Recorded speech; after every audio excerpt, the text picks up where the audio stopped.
What is a relapse prevention plan, and why is it so important to recovery? Hey thinkers, I'm Jess, a licensed therapist specializing in both mental health and addiction. A relapse prevention plan is a structured strategy designed to help people maintain their progress and avoid returning to unhealthy or addictive behaviors after making positive changes in their lives. It is commonly used in the context of substance abuse recovery, but can also apply to other behavioral and mental health challenges. The main goal of a relapse prevention plan is to identify potential triggers, develop coping skills, and create a roadmap for managing difficult situations. It provides a proactive approach to dealing with high-risk situations and emotional challenges, reducing the likelihood of relapsing into old patterns of behavior. Components of a typical relapse prevention plan may include identification of triggers, which is recognizing specific people, places, emotions, or events that could potentially lead to a relapse. We call them people, places, and things in my field. By understanding triggers, people can better prepare themselves to handle these situations. Coping strategies. Developing healthy coping mechanisms to deal with stress, cravings, or challenging emotions without resorting to problematic behaviors. This might include mindfulness practices, deep breathing, exercise, journaling, or talking to a supportive person. Support systems. Building and maintaining a support system of friends, family, or support groups can provide encouragement, understanding, and assistance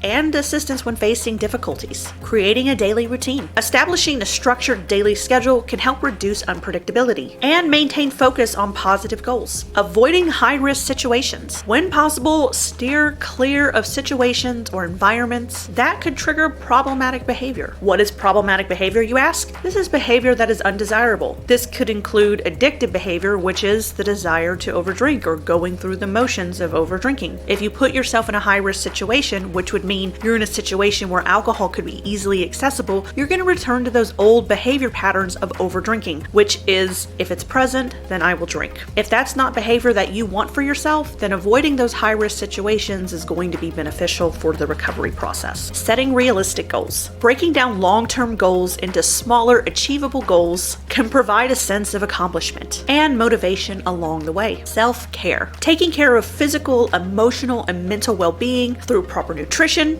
exercise, rest, and relaxation. Learning from relapses. Viewing relapses as learning opportunities rather than complete failures can help people make necessary adjustments to their plans and reinforce their commitment to change. Emergency plan. Developing a plan of action in case of crisis or high-risk situation to prevent a relapse or seek immediate help if needed. Regular self-assessment. Periodically reviewing and updating the relapse prevention plan as circumstances change and progress is made. Remember that a relapse prevention plan should be personalized and adapted to an individual's specific situation and needs. It is best developed with the help of a mental health professional who can provide guidance and expertise in creating an effective plan for long-term success. I'm someone who's helped create a lot of relapse prevention plans, so this is something I have a lot of experience with. If you'd like to know more about creating a really detailed relapse prevention plan or other elements of the recovery process, I've created this really detailed video that goes way more in depth on these topics. If you're interested, click this video to watch those concepts. And as always, stay positive and take care of yourself.